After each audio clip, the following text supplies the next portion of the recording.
Selamat pagi semuanya, selamat pagi Dr. Willy, selamat pagi Dr. Nur Iman. Terima kasih atas kehadirannya pada pembacaan Dr. Ferdi hari ini, yaitu mengenai tata laksana hemiglosektomi pada satu pasien karsinoma lidah stadium 3. Silahkan Dr. Ferdi dibacakan lebih kurang 15 menit, kemudian akan dilanjutkan tanya jawab sekitar 30 menit sampai dengan 45 menit. Monggo. Dr. Kandi, Dr. Willy, dan Dr. Nur Iman izin membacakan untuk laporan kasus departemen dengan judul tata laksana hemiglosektomi pada satu pasien karsinoma lidah T2N1M0 stadium 3 ekor 1.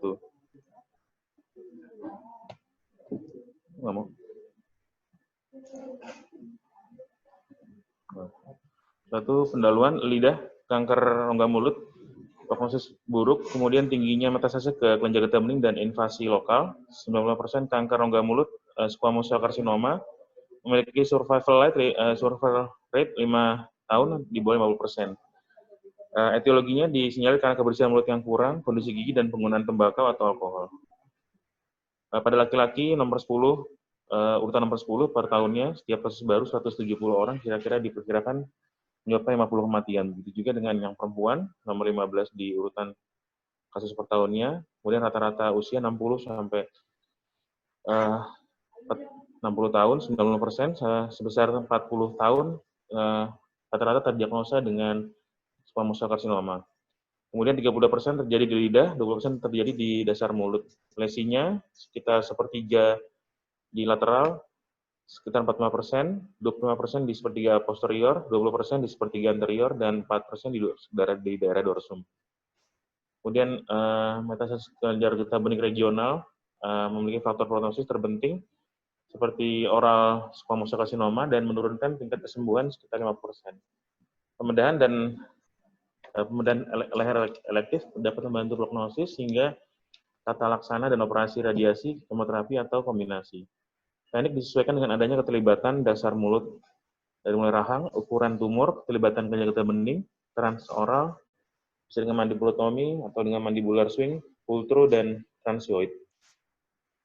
Tulisan ini diharapkan untuk memberikan informasi mengenai penata laksanaan kanker lidah dengan hemiglosektomi. Dengan laporan kasus, klinik THT RSDK dengan wanita 28 tahun, keluhan utama benjolan lidah di sebelah kanan. Kurang lebih 2 tahun yang lalu, Pak, benjolan lidah sebelah kanan bagian belakang makin lama makin besar 2 bulan terakhir, mulai terasa nyeri, disertai sulit telan, tetapi pasien masih bisa makan nasi biasa dengan disertai kuah. Gerakan lidah makin terbatas, sering mengeluarkan air liur dan sudut mulut kanan, kemudian air liur campur dengan darah di sangkal, batuk. Kadang-kadang benjolan bawah rahang kanan semakin membesar, nyeri tidak ada, pasien riwayat sering sariawan pada daerah lidah karena tergigit diobati dengan pasien dan mengalami kekambuhan. Kemudian 2 tahun ini dirasakan menjadi benjolan di lidah ini dilakukan biopsi di rumah sakit daerah dan dinyatakan sebagai tumor ganas. Kemudian keluhan telinga kanan gembrebek tidak ada, nyeri gigi di sangkal, hidung mulut tidak ada. Pasien telah diperiksa ke rumah sakit daerah Banjarmasin, kemudian dirujuk ke RSUP Karyadi karena pasien mempunyai riwayat sariawan pada lidah dan sering tergigit pada saat makan, kemudian diobati dan kambuhan. Penyakit keluarga, DM hipertensi tumor di sangkal, kemudian ekonomi sebagai petani dan BPJS non-PBI. Pada pemeriksaan fisik didapatkan status generalis keadaan umum baik kompos mentis, tanda vital 110/80 dalam batas normal, kemudian torak, jantung normal dan paru normal.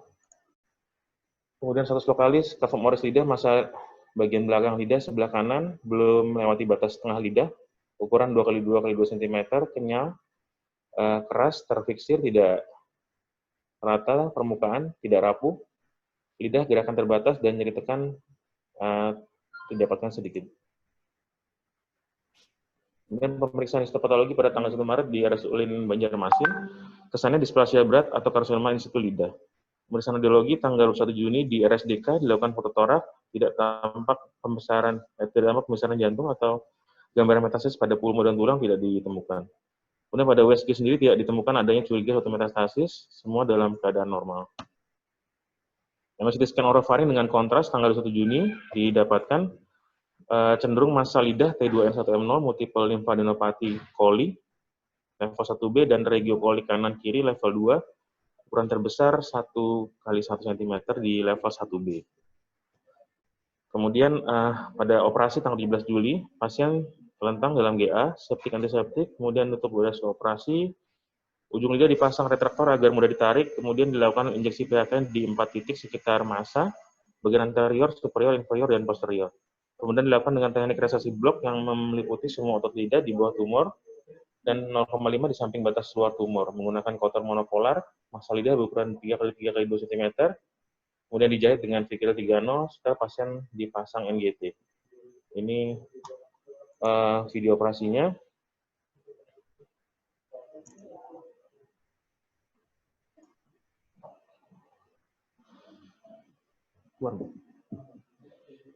Dievakuasi massa lidahnya di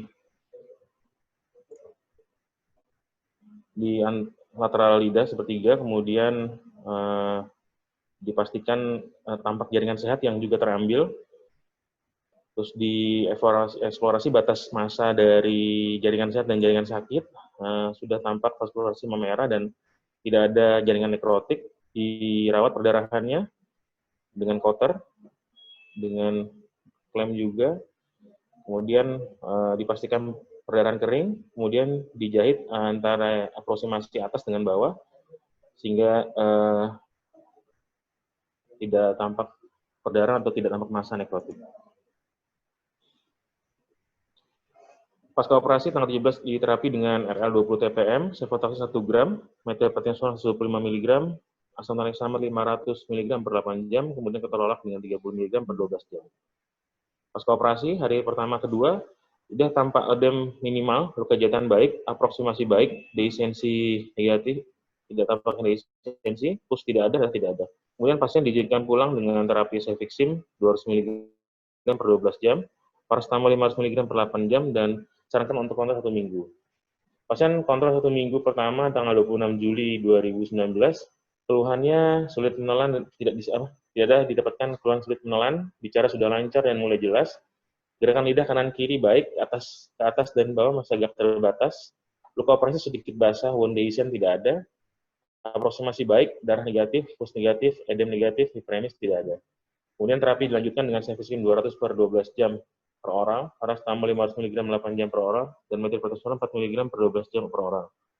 Kemudian pasien disarankan kontrol kembali 1 minggu kemudian untuk evaluasi, namun pasien menginginkan untuk melanjutkan pelaksanaan di rumah sakit daerah. Follow up via telekomunikasi jarak jauh, 24 April 2020, dikatakan pasien menjalani kemoterapi paclitaxel dan cisplatin 6 seri dimulai tanggal 29 bulan 8, tahun 19 sampai dengan 17 Desember 19 di daerah, dan akan dilakukan evaluasi kembali di daerah. Saat ini kondisi pasien baik dan aktivitas normal dan tidak ada keluhan pada luka operasi maupun organ yang terkait. Pembahasan anatomi bibir, sini kita tahu anatomi bibir luar, philtrum, vermilion, labian, dan oral fissure dari bibir.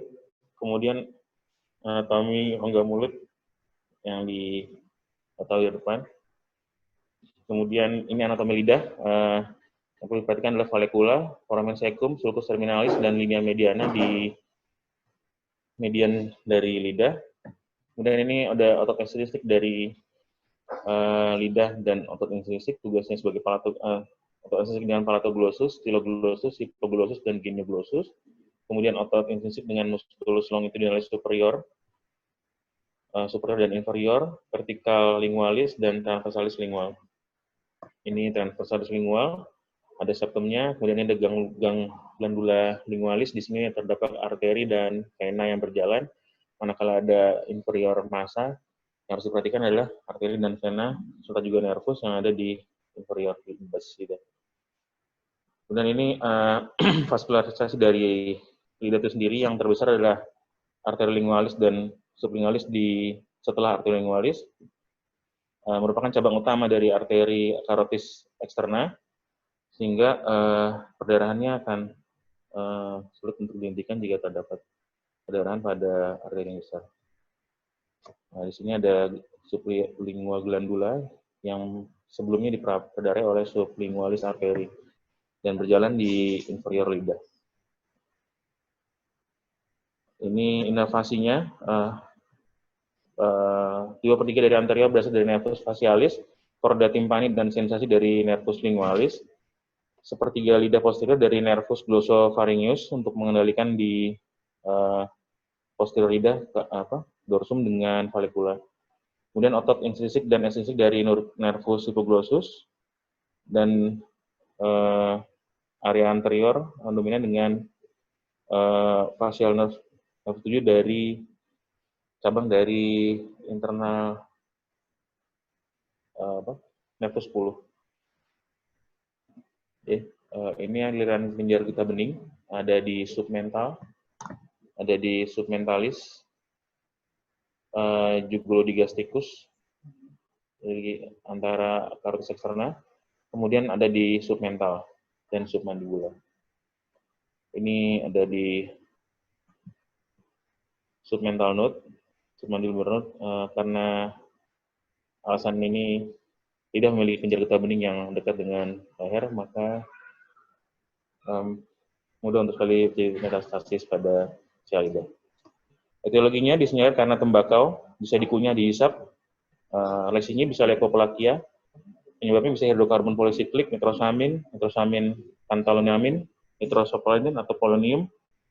Bentuknya bisa ulkus jika itu merupakan jaringan epitel. Kemudian bisa juga dibenjolan jika itu merupakan jaringan ikat. Kemudian etiologi lain disenyalir dengan adanya alkohol, etanol, nitrosamin, uretranin, kontaminan, peningkatan respon enzim sitokrom pada P450. Lalu infeksi virus juga disenyalir karena HPV 16-18-333 atau juga dengan HSV. Yang terakhir dengan trauma tentu saja dengan trauma kronis dan infeksi virus. Pada kasus ini dari anamnesa trauma tropik, trauma kronis dan curiga dari suspek HPV. Sehingga dari anamnesis untuk diagnosa pertama dengan anamnesis, pertama disfagia, adakah disfagia pada pasien ini? Odinofagi, nyeri mulut.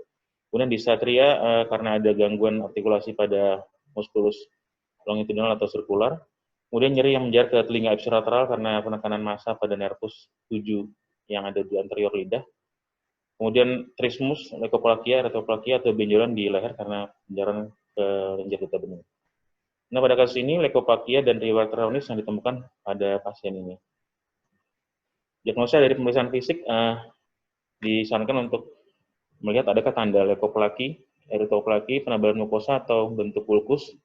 Dipalpasi bimanual dengan 2 ketangan atas dan bawah, dirasakan untuk konsistensi dan palpasi dari tumor itu sendiri. Lokasinya di mana, ukurannya berapa, jarak dari ujung lidah sejauh apa dari anterior ke posterior, kemudian melewati garis tengah dan sulcus terminal atau tidak, adanya nervasi ke dasar mulut dan frenulum lidah serta mobilisasi tumor sebesar apa atau mempengaruhi apa di rongga oral cavity. Metastasis kelenjar getah bening regional level 1, 2, 3, dan 4. Sesuai dengan adanya aliran kelenjar limfe. Pada kasus ini di palpasi tidak ditemukan pembesaran kelenjar getah bening walaupun ditemukan adanya gambaran 1x1x1 meter pada CT scan. Dan diagnosa secara histopatologis ada 4 DD-nya, well diff, moderate well diff, poor differentiated, kemudian undiff. Dilakukan IGHK, IGFR untuk penentuan terapi targeting cell karena ini jaringan ikat dan jaringan epitel. Pada pasien ini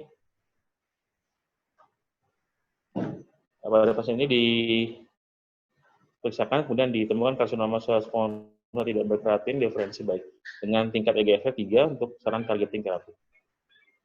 Dari diagnosa penunjang disarankan untuk pemeriksaan MSCT jika memang tumor itu sudah infiltrasi ke tulang. Kemudian MRI dengan pertimbangan jika infiltrasi jaringan ikat atau mendeteksi luasnya suatu massa untuk alasan operabilitas dari massa itu sendiri. Kemudian eksorak dan USG abdomen untuk melihat adakah metastasis jauh dari tumor tersebut. Pada pasien ini cenderung massa lidah T2N1M0 stadium 3 tidak ditemukan adanya metastasis. Kemudian ini stadium berdasarkan JCC 2010. Pada kasus ini dikatakan T2 tumor berukuran 2 sampai 4 cm, kemudian N1 tunggal ipsilateral kurang 3 cm, dan tidak ditemukan adanya metastasis. Untuk stadium klinis grup TNM, katakan T2N1M0 stadium 3. Pembagian stadium pada tumor ini klasifikasi T2, tumor 2-4 dari diameter lidah yang ada pada gambar ini. Mungkin bagi perwakilan dari potongan koronal. Keganasan logam mulut sendiri tersering pada laki-laki, 90% pasien lebih dari 40 tahun saat terdiagnosa. Lokasi tersering di tepi lateral lidah, 8% pada bagian dorsum ventral dan tip sekitar 5%. Pada pasien ini dikatakan ditampilkan adanya lateral border 28%, benjolan lidah sebelah kanan ukuran 2x2 cm, kenyal keras, terfiksir tidak rata, tidak mudah rapuh, tidak belakang lidah terbatas, ditekan ada. Modalitas dari tata laksana sendiri adanya pembedahan, radioterapi dan kemoterapi, targeting terapi atau imunoterapi. Dari pembedahan tumor T3, T4, T0 ataupun T1N1-3 memerlukan reseksi primer, ipsilateral neck disseksi atau kontralateral chemoradiasi. Glosektomi juga menjadi pilihan untuk melihat besarnya tumor. Dikatakan lidah total atau sebagian bisa dilakukan glosektomi atau hemiglosektomi sepertiga sampai setengah lidah. Near total glosektomi dikatakan setengah sampai 3/4 lidah dan total glosektomi lebih dari 3/4 diameter lidah. Teknik operasi keterlibatan dasar mulut, rahang, ukuran tumor, dan keterlibatan kelenjar bening menjadi pilihan pendekatan operasi. Pada kasus ini dilakukan reseksi primer dengan hemiglosektomi pendekatan transoral. Transoral dapat buka mulut dengan adekuat dan lesi dapat terlihat jelas seluruhnya sehingga operable dan kenyamanan untuk pasien dan operator, sehingga yang terpenting adalah evakuasi dari masa itu sendiri. Berikut jaringan sehat yang ada di sekitarnya sekitar 0,5 cm sehingga diharapkan tumornya terbantu. Kemudian akses pembedahan yang lain dengan mandibulotomi, tidak dikuatnya buka mulut, lesi lebih besar dan sulit memastikan batas lateral dan kedalaman tumor atau invasi ke area tulang. Bisa dilakukan dengan pendekatan paramedian mandibulotomi, midline mandibulotomi atau lateral mandibulotomi. Untuk ukuran tumor T1, T2, T3, T4 untuk invasif sampai ke mandibula ataupun sila. Maksud pembedahan yang lain adalah mandibular swing. Ketentuannya lapangan pandang luas, bisa dilakukan pengambilan tumor secara in toto, kerugiannya komplikasi dan kosmetik serta perdarahan yang ditakutkan untuk metode pendekatan mandibular swing. Kemudian akses pembedahan pultro, operasi dilakukan pada karsinoma lidah yang menyebar ke dasar mulut sehingga diperlukan akses melalui submandibula, dilakukan insisi, lidah ditarik keluar untuk dapat nyaman mengevakuasi lidah, massa lidah, sehingga dilakukan juga keterlibatan dasar mulut. Kemudian teknik transioid faringotomi dilakukan untuk mengangkat tumor kecil pada pangkal lidah. Keuntungannya tumor kecil pada pangkal lidah, destruksinya bisa dari tulang hyoid dan valikula untuk akses mendekati ke pangkal lidah, tapi ukuran tumor kecil. Kerugiannya bisa terkena dari trauma duranto operasi, nervus lingualis, faringeus superior, arteri lingualis, dan nervus hipoglosis pada sisi yang rawan untuk pendekatan tersebut. Kemudian ada lagi anterior midline glosektomi untuk digunakan untuk pengangkatan tumor yang kecil dan terbatas pada dasar lidah. Daerah ini relatif vaskular dan mudah mencapai daerah dengan pendekatan transoral. Keuntungannya teknik ini memberikan hasil operasi yang baik dan minimal untuk segi kosmetik dan perlukan operasi setelah pasca operasinya. Komplikasi ada hematoma, fistula, nekrosis, dan arteri karotis yang terbuka, kemudian dengan infeksi. Pada kasus ini dilakukan tindakan hemiglosektomi pasca operasi, diberikan antibiotik, steroid, analgetik, dan pemasangan GT. Jadi ditemukan adanya komplikasi pasca operasi sampai pasien ini kontrol kembali. Dari prognosis, kanker terlokalisasi regional atau metastasi pada saat didiagnosis mempengaruhi dari tingkat prognosisnya. Kemungkinan langsung hidup 5 tahun pada rongga mulut dan kanker faring selama periode 2017 sampai 13 adalah 64,5%. Persentase kematiannya juga berusia pada 55 sampai 64 tahun dan angka kematian lebih tinggi di antara pasien laki-laki.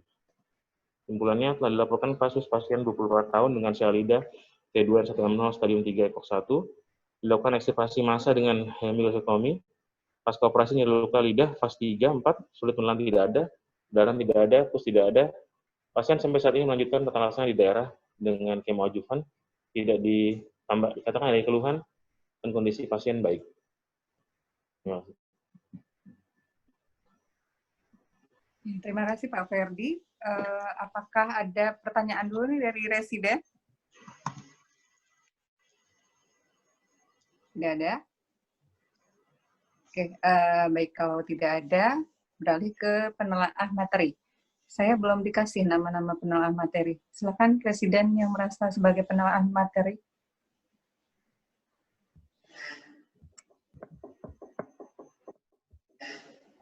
Izin dokter. Ya. Rahma dok. Ya, silakan Bu Rahma. Ini saya sebagai penelaah materi. Terima kasih untuk presentasinya Dr. Ferdi. Ada beberapa pertanyaan dan mungkin izin memberikan komentar. Untuk pertanyaannya, yang pertama, pada pasien hanya dilakukan hemilusektomi dan tidak dilakukan neck dissection. Apakah ada pertimbangan kenapa Bu Rahma? Ya dok. Bu Rahma itu pakai mic ya? Iya dok, pakai mic dok. Oke. Enggak, pakai earphone. Pakai earphone, suaranya membal-membal. Kalau di record nggak bagus. Selain kita juga dengarnya juga jadi nggak jelas. Kalau nggak pakai mic itu kedengeran satu ruangan nggak?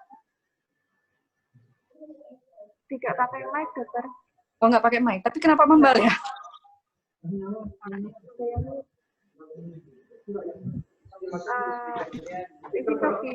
Ya udah, bisa. Coba tolong disetting ya supaya suaranya nggak membal. Iya dok. Ya ini udah lumayan. Oke. Baik dokter. Ya, silahkan.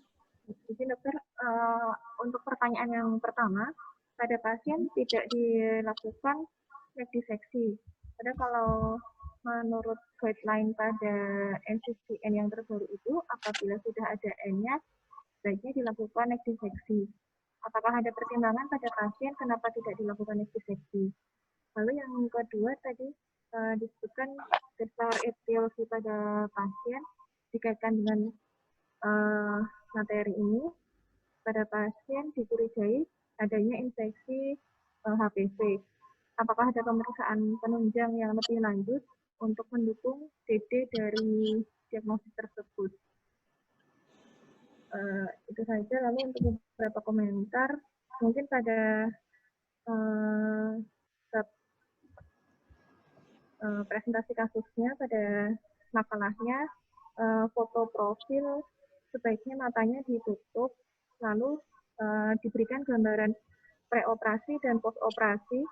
Itu mungkin disesuaikan untuk arah gambarnya, karena yang gambar pertama preoperasi itu kesannya masa lidahnya di kanan, lalu yang postoperasinya gambarnya kesannya masa lidahnya di kiri atau bekas operasinya di kiri. Mungkin pasiennya selfie itu Bu. Ya dok, mungkin disesuaikan gambarnya jadi agar kesannya sama-sama di satu sisi.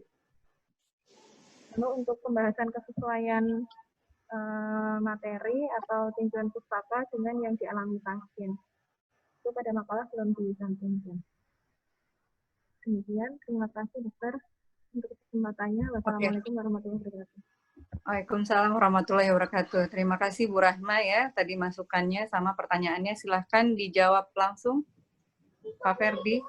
Iya dok. Yang pertama, kenapa pasien ini tidak dilakukan neck dissection? Karena untuk pertimbangan pertama, dikatakan memang ada pembesaran N1 pada CT scan, dok. Temuan. Jawabannya nggak pas, dokter. Iya dok, tapi pada palpasi tidak ditemukan, dok. Nah, gitu loh. N1-nya karena CT scan, N1 klinisnya tidak Jadi kalau non palpable itu sangat sulit menentukan nanti area reseksi segala macam, itu sulit. Iya, Dok. Kalau N1-nya ketemu dari klinis kan lebih mudah. Kalau N1-nya dari scan kadang-kadang dicari pun nggak ada, buka nggak ada apa-apanya ya. Susah. Iya, Dok. Ya, ya. Terus yang kedua apa tadi? Yang kedua, pemeriksaan HPV. Adakah pemeriksaan HPV yang menjadi pilihan pada pasien ini? Dicurigai memang adanya trauma kronis pada pasien ini, Dok. Cuma tidak dilakukan untuk swab ataupun kultur virus pada sediaan lidah yang pada pasien. Cuman curiganya memang infeksi kronis dengan superimpos virus ataupun kandida yang juga sifatnya kronis, Dok. Sehingga pas pada pemeriksaan biopsi ditemukan adanya displasia berat dan karsinoma in situ. Yang pada pasiennya tidak dilakukan untuk pemeriksaan HPV-nya. Mana Rahma itu? Mana ganti? Gimana, Dok? Ada tambahan, Dok? Enggak.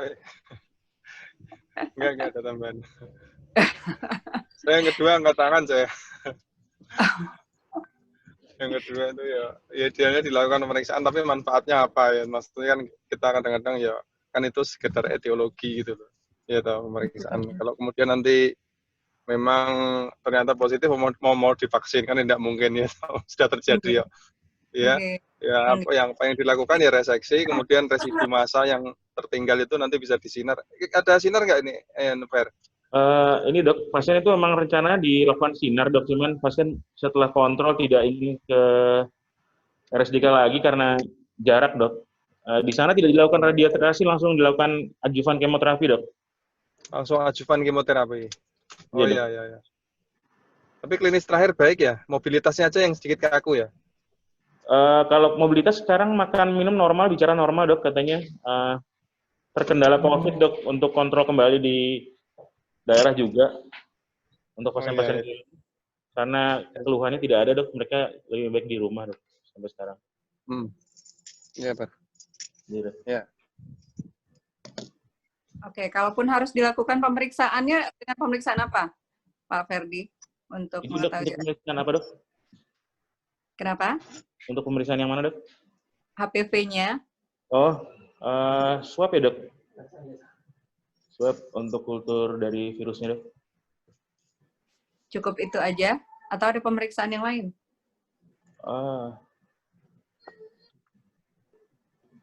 Misalnya kita pengen tahu nih resiko, apakah dia nantinya punya resiko terjadinya karsinoma lidah dengan adanya HPV tadi, misalnya gitu ya. Pemeriksaannya apa namanya?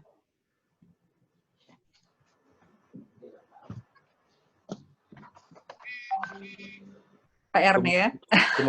PR ya, nanti dimasukin ya ke dalam makalahnya ya. Tumor marker, Dok? Iya, kan ada tumor marker juga. Jadi nanti dicari apa-apa aja yang bisa dilakukan untuk melihat itu ya, Pak Ferdi. Dimasukin ke makalahnya. Iya, Dokter. Terus, oke. Udah semua terjawab, Bu Rahma? Sudah, Dokter. Sudah, ya. Baik. Ada tambahan dari Dokter Willy, Dok? Enggak, Bu Kanti. Oke. Kalau gitu, kita beralih ke reviewer untuk tata penulisan. Siapakah dia? Karena saya belum dapat nama-namanya. Mungkin saya sampaikan, Dokter. Silahkan. Share screen-nya dimatikan, Pak. Izin untuk share screen, Dokter. Ya, silahkan.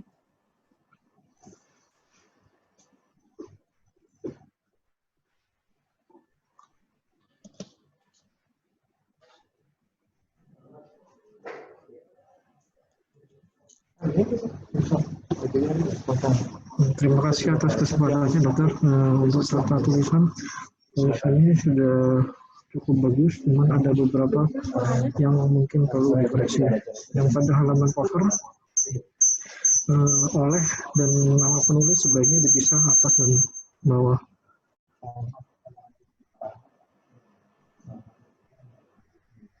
Terus pada halaman 1 ada NCCN, sebaiknya dijabarkan dulu singkatannya sebelum dilakukan penyingkatan. Terus pada halaman 2 yaitu ukuran font pada bab itu sebenarnya dengan ukuran 14. Sedangkan pada halaman 4 dan 5, gambar MFT scan-nya sebaiknya tidak dipisahkan dengan keterangan gambar dan juga diberikan kapan tanggal pemeriksaannya dilakukan.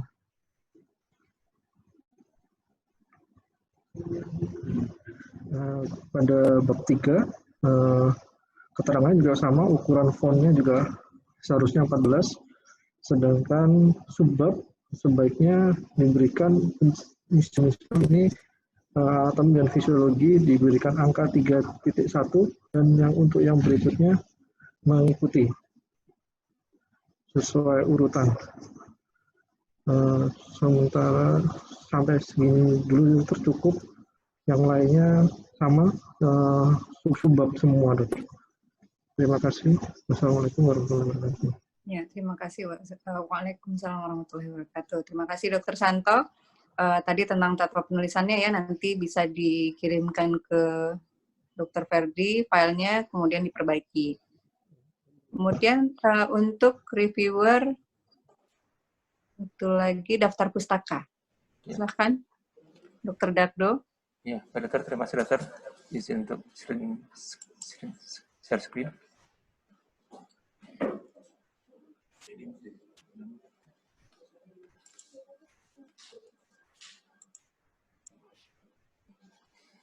Terima kasih sebelumnya atas kesempatan yang diberikan. Mohon izin untuk menyampaikan telah daftar pustaka pada kesempatan kali ini seperti pada artikel yang disajikan.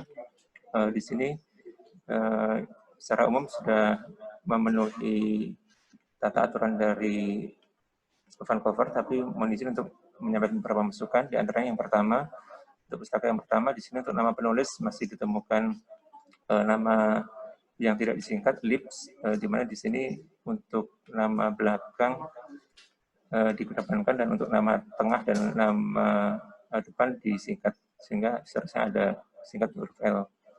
Kemudian untuk pustaka nomor 4 di sini merupakan chapter dari sebuah buku, sehingga perlu ada penambahan in di antara judul chapter dan juga judul bukunya. Kemudian untuk berikutnya untuk pustaka nomor 16, di sini ada tulisan ads yang ini menurut kami mungkin tidak perlu ditambahkan. Dan dari secara keseluruhan untuk pustaka jurnal yang di bawah 3 tahun memenuhi, sementara untuk yang buku untuk usia buku di bawah 10 tahun ada beberapa yang di atas 10 tahun. Demikian Dokter, terima kasih. Ya, ada tanggapan dari Dr. Ferdi?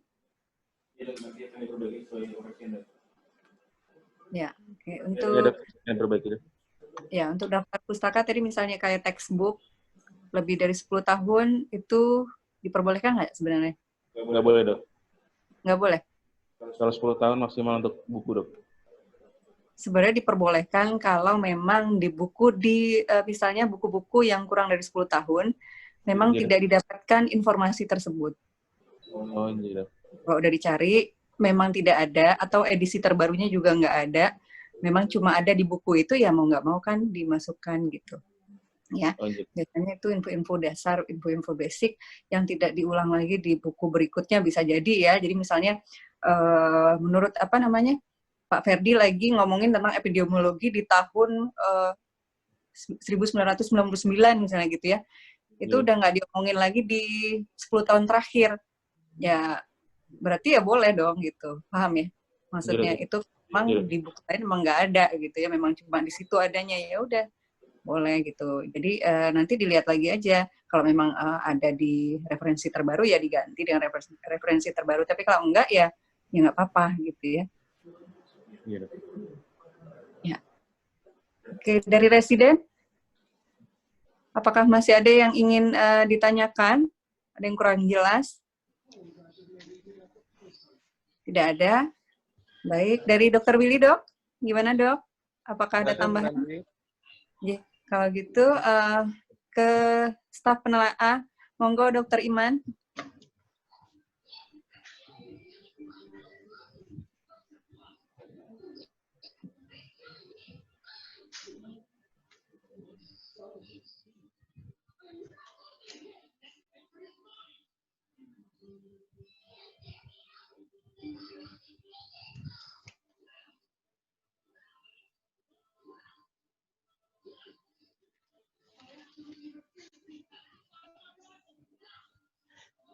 Halo, Assalamualaikum Dokter Oh ya, ini Iman. maaf tadi baru masih di mute.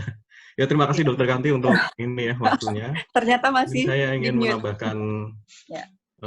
sedikit ya masukan. Yang pertama mungkin untuk judul ya. Mungkin kalau lebih luas kalau misalnya judulnya itu tidak pada satu pasien tapi pada kasus saja langsung. Jadi tata laksana epiglossektomi pada kasus karsinoma lidah T2N1M0 stadium 3 ekog 1. Gitu ya. Kemudian untuk bab 1 pendahuluan ini kok saya baca ya, prinsipnya ini kan mirip kayak kita bikin proposal kenapa kita angkat ya kepentingan dari kasus ini ya. Jadi kita harus step by step mulai dari definisi ya, mungkin dari definisi dari tentang kalau yang dari bab pertama ini ya, kalau kita lihat, coba saya izin share screen sedikit ya. Ini belum saya tandai.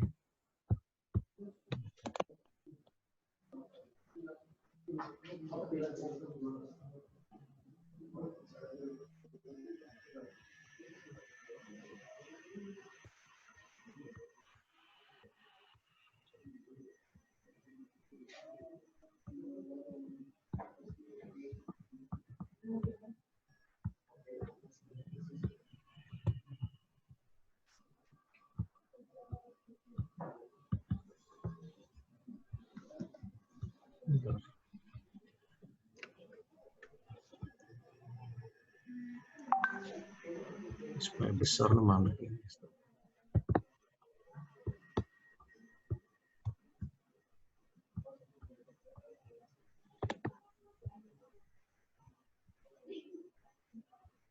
Mungkin dari pendahuluan itu ya Pak Ferdi ya, dari paragraf pertama itu kan tulisannya glossektomi ya, definisi dari glossektomi, tiba-tiba nanti kalimat kedua itu kok kayaknya tidak kurang kurang nyambung ya istilahnya ya. Tiba-tiba dari pertama definisi dari glossektomi, yang kedua tiba-tiba langsung lidah berlokasi di saluran terna mempunyai fungsi. Nah, itu kan kayaknya dari satu paragraf itu tidak kurang sinkron ya untuk kalimatnya, coba nanti dibaca ya.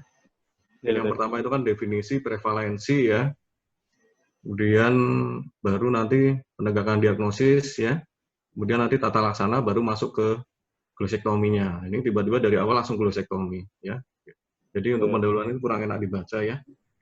Ini untuk paragraf ketiga itu ini kan diagnosis kanker lidah berdasarkan NCCN 2018 ditegakkan setelah anamnesis dan lain-lain. Ini untuk penegakan diagnosisnya itu sampai ada pre-anestesi ya, itu kan kayaknya kurang ini ya, agak membingungkan juga kalimatnya, coba dibaca ulang ya.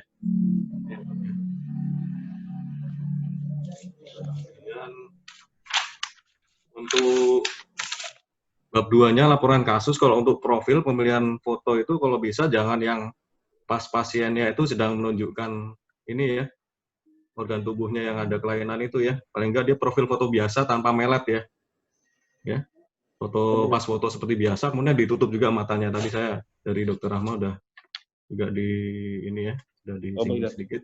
Ya. Paling tidak fotonya nggak usah yang buka mulut ini, coba foto yang lain yang lebih ini. Untuk pemeriksaan fisik ya di laporan kasus itu ya, tampak massa pada bagian belakang lidah. Nah, ini posisi massanya kalau kita dari anatomi lidah sebenarnya ya, kalau kita lebih ini ya ilmiah itu gimana, bagian bawah lidah yang lebih spesifik itu gimana Pak waktu pemeriksaan fisik Anda dapatkan? Coba. Maksudnya di inferior dok, lateral inferior dok. 2/3 anterior ya. Iya dok. Kan ada lidah itu kan ada bagian anterior sama posterior ya. Anterior itu yang bagian di bagian cavum oris, yang posterior itu di orofaring ya. Ini kan 3/3 anterior dorsum lidah sisi lateral ya. Ini lebih enaknya seperti itu ya. Jangan bagian belakang lidah. Bagian belakang lidah bisa di bagian posteriornya atau di basisnya ya. Kurang ini ya, kurang spesifik ya. Terusnya untuk penyajian gambar ya. Kalau saya lihat ini yang untuk laboratorium hasil PA itu sebenarnya nggak perlu difoto terus ditampilkan di situ ya. Coba Anda share aja Pak ininya, screen-nya coba. Ya dok. Sudah? Bentar, saya kok nggak bisa keluar full screen-nya.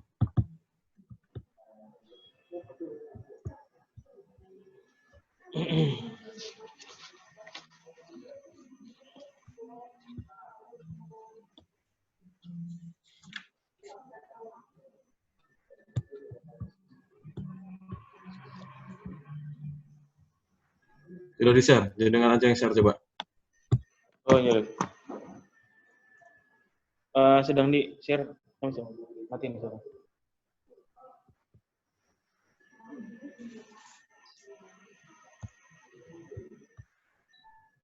Yang ini udah. Halaman 5, halaman tadi ya, halaman 3 ya. Halaman 3 dulu, halaman 3 dulu. Nah, ini kalau kepentingan apa? Foto hasil PA sepertinya kita nggak lazim ya mencantumkan fotonya ya. Cukup kita tuliskan aja hasilnya ya. Oh iya. Kemudian pada tanggal 21 Maret ini dibuat lebih ini ya, bahasanya lebih lugas gitu loh. Jadi misalnya hasil PA dari hasil biopsi lidah tanggal 21 Maret di rumah sakit mana ya didapatkan lisan titik 2 gitu ya. Oh, jadinya lebih enak kalau dibaca. Baik. Nah, kemudian ini kan beralih dari hasil PA, kemudian berikutnya coba. Kita kan mau melakukan tata laksana lanjutan ya. Nah, ini kalau pemeriksaan CT scan-nya itu di mana? Di Karyadi atau di sana? Karyadi lah. Di Karyadi lah. Berarti kita ini melanjutkan dengan paling tidak menggunakan kalimat ya. Pasien kemudian kita programkan untuk staging misalnya dan menjalani pemeriksaan apa-apa dilanjutkan di Rumah Sakit Karyadi. Sehingga kita tahu apa saja data yang sudah dipunyai pasien itu waktu di daerah, ya apa saja yang akan kita lakukan berikutnya di Karyadi. Jadi step by step-nya kalau dibaca tuh enak. Gitu ya. Kalau ini kan tiba-tiba langsung pada tanggal 16 Juni pemeriksaan MRI scan, titik-titik hasil ini. Nah, itu kan kurang nyaman coba kalau dibaca. Ya. Lanjut. Kemudian ini ya pemeriksaan laboratorium rutin ya. Itu tiba-tiba keluar dari situ tuh kayaknya kesannya kurang pas ya. Itu betul yang tadi di bawahnya CT scan. Di bawahnya. Nah, itu kan hasil ini stagingnya ini, kemudian di bawahnya pemeriksaan darah rutin, fungsi ginjal dan elektrolit dalam batas normal. Nah, ini kepentingannya untuk apa? Ya. Nah, maksudnya tuh kepentingannya ini ya. Kepentingannya ini mau dipakai alangkah lebih tepatnya kalau misalnya nanti ditulis pasien diprogramkan untuk tata laksana operasi. Kemudian kita lakukan pemeriksaan untuk persiapan operasinya. Nah, kalau misalnya tadi mau CT scan, mau pemeriksaan ginjalnya dulu ya ditulis sebelum dari pemeriksaan CT scan-nya supaya jadi kelihatannya kronologisnya enak ya. Seperti itu ya. Saya ini kalau untuk pemeriksaan laboratorium darah sebelum operasi kan berarti setelah kita memutuskan untuk melakukan program untuk perencanaan operasi. Nanti kalau seperti itu kan kalau dari yang baca itu lebih nyaman. Ya. Ya saya setuju juga yang dari Dr. Ahmad tadi kalau untuk foto profil ya. Mungkin ini untuk step by step foto operasinya diperhatikan ya, gambarnya banyak yang diulang itu, banyak yang pakai tong spaten akan lidah saja. Ya. Kalau misalnya nggak dapat dari foto, tadi kan ada videonya ya. Iya. Bisa di screenshot aja, diambil ya step by step-nya disesuaikan dengan tulisan Anda. Ya. Bagus lagi kalau setiap gambar dikasih keterangan, gambar nanti gambar ini dilakukan apa, satu persatu step by step. Jadi kita kalau untuk baca lebih enak. Nah, kalau seperti ini kan dijadikan satu, ya. Terusnya ada gambar yang diulang-ulang, ya. Terusnya urutannya ini kan nggak pas ya, coba nanti coba dicek, tolong dikoreksi. Ya. Nah, ini masa ditampung itu gambar 5 itu kan nggak sesuai ya. Coba lihat gambar 5, keterangan gambar apa di alinea-nya. Masa ditampung untuk dikirim ke bagian PA, gambar 5 itu yang mana coba? Ini dok maksudnya. Nah, itu gambar 6 kan berarti. Nah, Iya, coba dok. dikoreksi kembali ya susunannya. Itu tadi gambarnya juga, ini kan fungsi gambar itu untuk membantu pembaca supaya lebih nyaman ya, step by step-nya. Apalagi jenengan ini kan untuk kasus ini kan lebih memfokuskan pada tata laksananya, untuk tata laksana operasi ya. Jadi untuk gambarnya ini jenengan harus lebih spesifikkan, harus dibuat sedetail mungkin ya, sehingga lebih informatif untuk yang baca. Itu ya. Terusnya juga kalau misalnya ada gambar ya, kalau ingin membesarkan ya, itu kalau bisa ditarik di sisi diagonalnya ya, jangan di kanan kirinya, nanti kesannya jadi lebar dan rasionya nggak pas ya.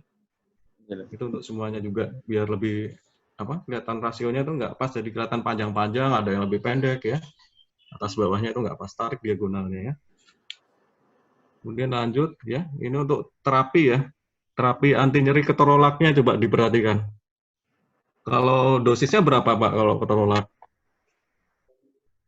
Aturannya, dosis dan cara pemberian. 50 dok. Berapa? Dosis kalau intravena itu 10-30 mg ya, setiap 4-6 jam. Kira-kira kalau 12 jam apa yang terjadi? Kita berikan. Nyeri dok. Nah, pasien tidak terkontrol nyerinya ya.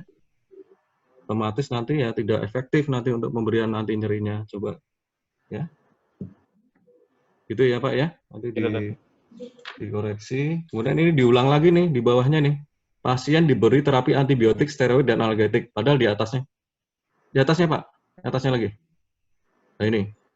Ini kan setelah Anda menulis terapinya cefotaxime, metil, ya, asam traneksamat. Pada hari pertama ini gambar 7, pasien diberi terapi antibiotik lagi. Lah ini kan 2 kali penulisan ya. Nah, di atas sudah lebih spesifik untuk terapinya apa saja. Kemudian untuk gambar nih ya, gambar 7, 8, 9 itu kalau ada gambar harus diberi keterangan gambar. Coba yang gambar 7 itu apa? Tentang apa? Hari keberapa? Ini hari pertama dok. Nah, ini kan kurang informatif ya gambarnya ya. Jadi fungsi gambarnya tidak efektif. Coba nanti di step gambar ditulis ya. Kemudian ini gambar 8 apa ini keterangannya Pak? 8-9 itu hari kedua dok sebelum pulang. Hari kedua sebelum pulang dok. Sebelum pulang. Iya dok.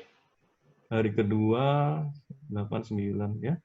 Itu yang bedanya apa itu gambar 8-9? Kalau 9 maksudnya sama dengan 7 dok, cuman posisinya lebih lateral dok, lebih ke samping.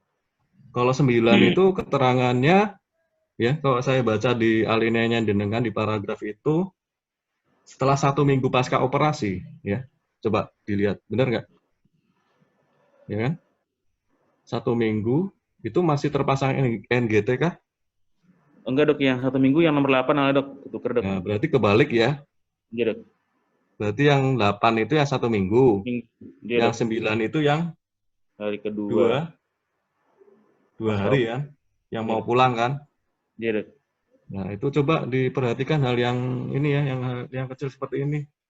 Ya, makanya itu penting dikasih keterangan setiap gambar, jadi paling tidak mencegah kesalahan dari pemberian ini urutan gambarnya itu ya. Kemudian ini untuk ini ya, coba atasnya lagi coba gambar 10.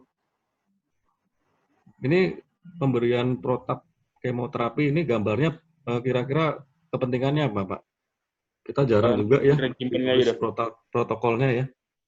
Dikasih jadwal itu sebenarnya tidak perlu kayak tadi PA-nya tadi, yang penting kita tulis aja menjalani kemoterapi. Yang penting di sini kemoterapinya itu dilakukan kapan? Setelah operasi ya, berapa minggu setelah operasi itu kapan? Kemudian direncanakan berapa kali? Dan yang penting di sini dilakukan oleh siapa Pak? Ini belum ada keterangannya. Kalau tadi jenengan saya dengar kemonya itu di daerah kan ya? Iya. Nah, berarti ini ada nggak keterangan di situ yang di kemoterapi di daerah? Kalau saya baca, kayaknya belum ada. Banjarmasin pasien itu kan bahasanya aneh ya. Coba dilihat. Ya? Iya, dok. Berarti harusnya kan setelah dilakukan operasi, kemudian pasien menginginkan tata laksana lanjutan di Banjarmasin kan, seperti itu kan, kembali ke daerah. Kemudian di daerah dilakukan kemoterapi oleh dokter penyakit dalam ya, ini ya. THT sana, Dok. SPPD Kahom kan, coba dilihat lagi protap Oh, iya. kemonya itu dokter SPPD Kahom dibesarkan coba, ya kan? Nah, besarkan coba. Lagi Iya, Dok. capnya itu, Iya, Dok. ya kan? SPPD Kahom bukan THT, ya. Itu perlu dikasih keterangan di situ, bahwasanya kemoterapi dilakukan oleh TS Seman Sebelat SPPD Kahom di Banjarmasin, dilakukan pemberian paclitaxel cisplatin sebanyak berapa kali, dilakukan setelah operasi minggu keberapa, pasca operasi minggu berapa. Itu ya, penting ya. Iya, Dok. Kemudian juga setelah operasi itu kan diambil masanya, kemudian kita periksa PA di Karyadi ya. Ya kan? Waktu kontrol 1 minggu hasil PA-nya sudah jadi belum? Sudah dari yang ini, Dok. Oh, yang belum, Dok. Dari yang tadi belum. Nah, sudah dicantumkan belum? Yang hasil dari Karyadi di pembacaannya jenengan? Belum, Dokter. Kalau saya lihat baru dicantumkan di pembahasan, tapi kalau di laporan kasusnya ini malah belum ditulis di situ, ya. Berarti kan 1 minggu pasca operasi sudah jadi itu pada saat itu? 2 minggu, Dok, harusnya. Oh, 2 minggu. Ya, Iya, berarti kan ditulis di situ ya, hasil PA dari Karyadi adalah gini, EGFR-nya tinggi +3, ya. Iya, Dok. Sebaiknya kemonya yang ada, apa Pak? Iya, Dok. Anti EGFR-nya ya? Kan ada bahas di pembahasan kan itu kan? Iya, Dok. Ya. Nanti EGFR-nya misalnya apa? Cetuximab ya? Di monoklonal cetuximab atau rituximab, Dok. Ya, cetuximab ya. Ya, Iya, itu Dok. kan. Itu pentingnya PA-nya ditulis di situ ya nanti ya. Iya, Dok. Pasca operasinya ya 1 minggunya itu. Ya. Itu saya belum baca di situ. Kemudian untuk MSCT scan ulang ya. Iya. Itu dilakukan di Banjarmasin. ya? Iya, Dok. Setelah kemo selesai ya. Setelah kemo selesai. Itu berarti 1 bulan setelah kemo ya. 1 bulan setelah kemo di CT scan hasilnya baik. Ya. Ya, saya setuju juga tadi dari Dr. Rahma untuk foto profilnya ya, foto gambar 12 itu ya. Itu dicek kembali ya. Kalau selfie itu kan biasanya jadi mirroring ya. Coba gambar yang berikutnya. Bawah. Gambar 12. Iya, Dok. Nah, itu kan kesannya jadi terbalik ya. Itu hal yang kecil gitu harap diperhatikan ya. Ini kan kesannya masanya sisi sebelah, bekas operasinya sebelah kiri. Padahal yang dioperasi sebelah kanan. Ya nanti tinggal Anda reverse aja nanti fotonya ya. Iya, Itu hal yang kelihatan apa? Kecil tapi perlu ini ya, lebih teliti ya. Pak Wedi ya. Iya, Dok. Kemudian nanti untuk protein kontrol. Jadi reverse ya. Oke, berarti kontrolnya di sana ya. Dan kemonya di sana, kontrol di sana, evaluasi di sana. Ini berarti dengan ini ya, datanya didapat dari kontak dari handphone ya. Foto-fotonya ini ya. Dari WA, Dokter. Telepon dan WA. Ya. Itu berarti Anda sudah sangat baik, sudah apa? Maksudnya mau apa? Intinya komunikasi ya, walaupun tetap sudah kita nggak melakukan terapi itu perlu dievaluasi. Kemudian untuk pembahasan ya, ini kira-kira ini apa? Kalau bisa istilahnya lebih di blended ya, dileburkan dengan kasusnya Anda supaya nanti ini kan pembahasan itu fungsinya untuk apakah yang kita lakukan itu sudah sesuai dengan teori ya, ya sehingga nanti mungkin nanti ada yang kurang tepat, ada yang ini nanti kita bisa lihat di situ. Dan untuk sebagai pembelajaran juga supaya nanti pembiasaan supaya sesuai dengan protap yang ada ya. Jadi ini dibuat lebih luas lah istilahnya. Kalau saya baca ini masih agak kayak terpisah ya istilahnya. Ya yang satu dicuplik di sini, tiba-tiba yang kasusnya ini dimunculkan di situ, tapi tidak tanpa ada kata penghubung yang luas gitu loh Pak. Coba nanti dilihat ya. Iya, dokter. Ini contohnya ini kan yang faktor 34 itu ya, 3.4. Pada kasus ini keluhan coba 3.4.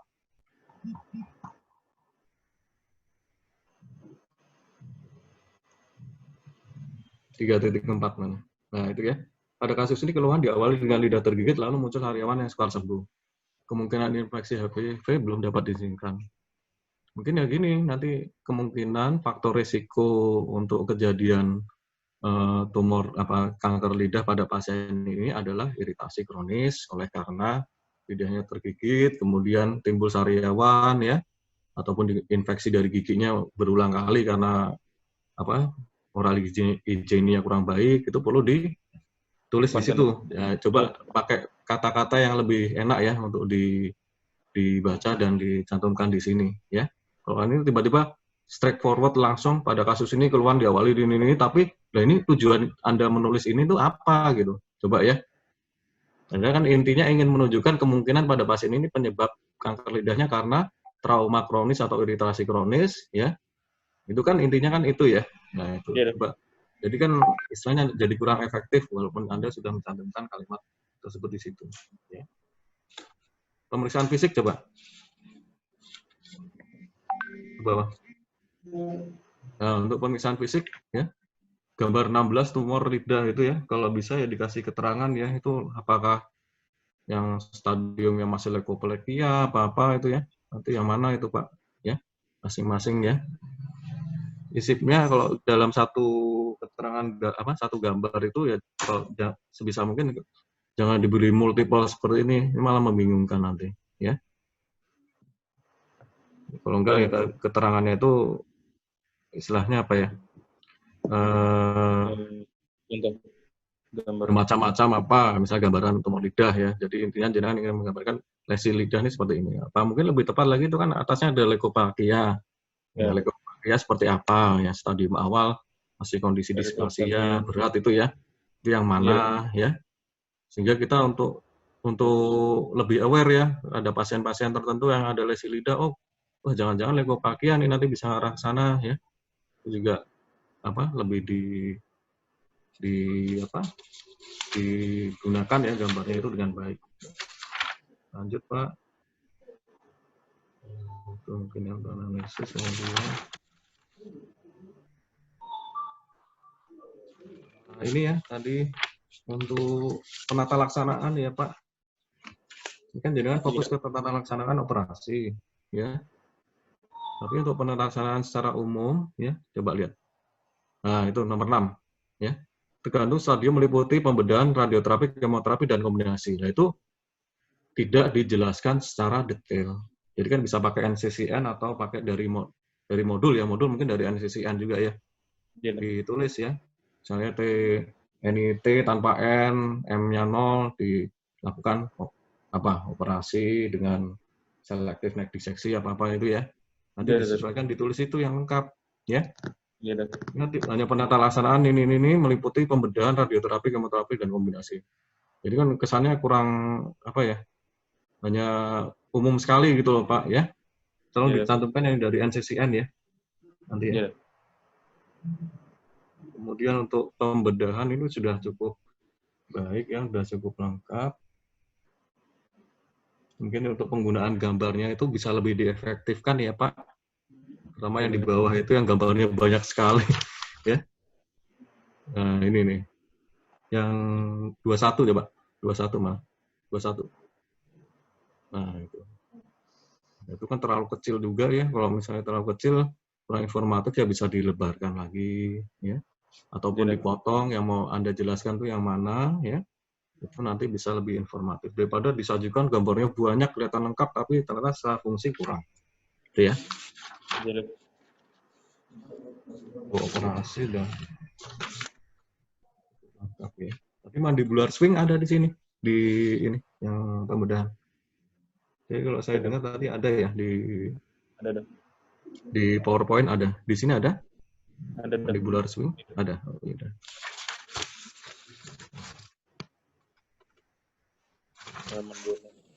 Oh, ini aja susunannya aja lebih dulu yang mungkin itu saja dari saya, Pak ya. Minta tolong untuk diperhatikan ya Pak yang penulisannya tadi ya. Iya. Ini sudah cukup Ya. Dokter Kanti untuk masukan dari saya. Ya, terima kasih Dokter Iman. Lengkap sekali ya reviewnya dari Dokter Iman. Kemudian saya tanya sedikit boleh ya Dokter Willy? Dokter Ferdi, apa sih bedanya tinjauan pustaka sama pembuatan kasus? Pembuatan laporan kasus?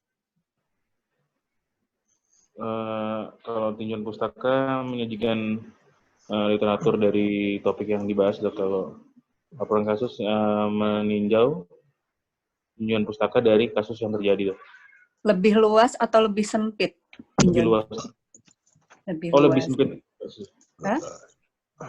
Ya, Dok. Tergantung ya, tergantung kita mau bikin judul yang luas atau yang sempit. Jadi intinya adalah di judul. Judulnya Pak Ferdi apa? Tata laksana hemiglosektomi, Dok. Hemiglosektomi. Iya, Dok. Oke, berarti di sini difokuskan di hemiglosektominya ya? Iya, Dokter. Di pembedahannya, Dok. Ya, jadi maksud saya adalah nggak usah bingung. Jadi kalau misalnya memang judulnya adalah penata laksanaan hemiglosektomi, jadi fokuskan terhadap pembedahan itu, terutama yang hemiglosektominya. Itu dibahas habis-habisan ya. Di sini saya memang bacanya banyak, gambar-gambarnya juga banyak sekali ya, sehingga mungkin kita ngelihatnya jadi kayak kurang fokus gitu ya. Ini sudah bagus sih. Jadi menurut saya sebentar. Jadi menurut saya ini bisa, jadi nanti semua yang sudah diberikan masukan tadi ya dari Presiden maupun dari Dokter Iman itu bisa diperbaiki dengan lebih difokuskan ke hemiglosektominya juga. Iya, Dok. Gitu, Dokter Ferdi.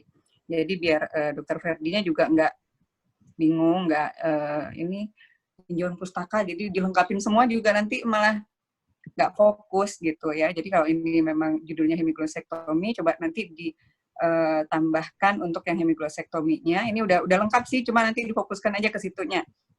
Ya. Yeah. Kemudian untuk tadi penulisan keterangan gambar ya, untuk semua nih. Jadi kalau gambar-gambar bila masih satu topik ya, contohnya tadi Pak Ferdi tentang follow up. Tentang follow up, kemudian ditulis gambar 6, gambar 7, gambar 8. Enggak seperti itu. Jadi harusnya follow up, misalnya ya, follow up ada hari pertama, hari ketiga, 1 minggu setelah operasi. Nah, itu dibuat aja gambar 6A, 6B, 6C. Itu masih topiknya masih tentang follow up. Dan disertai keterangan. Jadi langsung gambar 6A, follow up hari pertama, post op. 6B, follow up hari kedua, hari keberapa? Hari keempat misalnya gitu. 6C, follow up 1 minggu post op, misalnya gitu ya, Pak Ferdi. Ya, kemudian di bawahnya ada satu paragraf yang menerangkan perbandingan dari masing-masing gambar tersebut yang masih satu topik.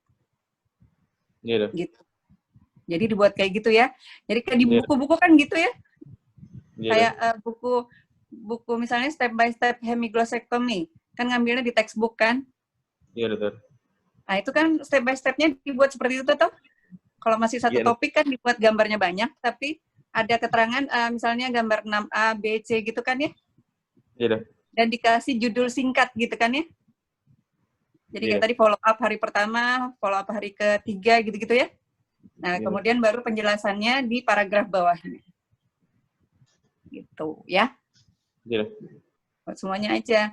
Jadi memang kita kadang, sebenarnya Pak Ferdi udah tahu sih ya, cuma karena emang mungkin waktunya ya, buru-buru bikinnya, jadi terlewat gitu aja kan. Kita kan cuma mengingatkan. Jadi sebenarnya kalau misalnya Pak Ferdi yang jadi petugas penelaah, mesti tahu tuh, ini saya ini kurangnya apa gitu kan. Iya. Ya udah cuma diingatkan kembali aja ya. Oke. Ya. Dokter Willy, ada yang mau ditambahkan, Dok? Ya, sudah, terima kasih masukannya tadi. Memang betul ketika kita mau membuat suatu kasus itu memang harus ada titik berat atau fokus, atau mau apa yang mau diberikan persentase lebih dalam pembahasan. Kalau teknik operasi ya apa yang terjadi pada kasus ini, yang dilakukan apa, kemudian menjadi titik sentral dari pembahasan tekniknya bagaimana diulas secara dalam, Iya. termasuk keberhasilannya. Itu kalau tinjauan pustaka kan semuanya misalnya ada 8 teknik, misalnya ada 4 teknik, 25%, 25%, 25%, 24-empatnya masing-masing mendapat porsi yang sama. Tapi kalau sudah laporan kasus, teknik yang dipilih misalnya ya harus mencapai minimal dari 50 atau 60% dari semua pembahasan teknik operasi gitu. Penekanannya harus ada penekanannya. Betul. Ya, setuju sekali. Oh, jadi diingatkan nih, jadi kalau misalnya pasien-pasien CA lidah dengan hemiglosektomi, jadi prognosisnya gimana tadi? Udah disebut belum ya? Baik, Dok. Baik ya. Kalau yang di Karyadi, udah pernah ngumpulin belum nih kasusnya? Bisa dijadiin penelitian nih? Serial case ya, Dok? Ya, boleh. Serial case dulu juga boleh. Jadi jangan terlena ya. Apalagi yang residen-residen yang belum baca nasional gitu. Nanti kemungkinan ini banyak webinar-webinar yang tingkat nasional ataupun internasional yang kalian mungkin bisa baca di situ gitu. Nah, ini sudah mulai disiapkan, misalnya laporan-laporan kasus kayak gini ya, angka keberhasilannya gimana di Karyadi, apalagi semuanya baik ya, operasi hemiglosektomi semuanya bagus gitu kan. Jadi itu juga menjual onkologi THT kita gitu ya. Jadi untuk pembacaan juga kalian dapat ya. Jadi hal-hal yang kayak gini, pembacaan itu dicari selahnya apa yang bisa saya cari lagi dari sini, atau bisa juga nih untuk penelitian lagi, Pak Ferdi. Iya, Dok. Ya, jadi untuk penelitian epidemiologi juga boleh gitu. Misalnya selama 5 tahun terakhir pasien-pasien CA lidah yang dilakukan dengan hemiglosektomi berapa, atau dengan kemo aja berapa, misalnya contohnya seperti itu ya, dengan radiasi berapa, dengan campuran berapa, kemudian prognosisnya bagaimana. Sudah pernah dibuat belum tulisan itu? Sudah pernah baca? Belum? Belum ada. Kalau belum ada, silakan. Jadi pasien-pasien onkologi kita banyak yang mungkin belum kita lakukan penelitian record seperti itu aja udah oke banget gitu. Ya, jadi nanti bisa dianalisis apanya lah, tapi kan setidaknya dari CM itu juga bisa banget lah untuk dijadikan bahan penelitian. Tuh, bagus banget nih sebenarnya topiknya. Oke, Dokter Willy ada tambahan lagi, Dok? Sudah, Bu Kanti. Jadi, Dok, semoga bermanfaat pemahamannya nih. Terima kasih. Wassalamualaikum warahmatullahi wabarakatuh. Assalamualaikum warahmatullahi wabarakatuh. Terakhir, silahkan ditutup ke. Ya, dengan Dr. Kanti Ayu atas untuk seenggaknya pembacaan ini. Terima kasih, Dok. Terus.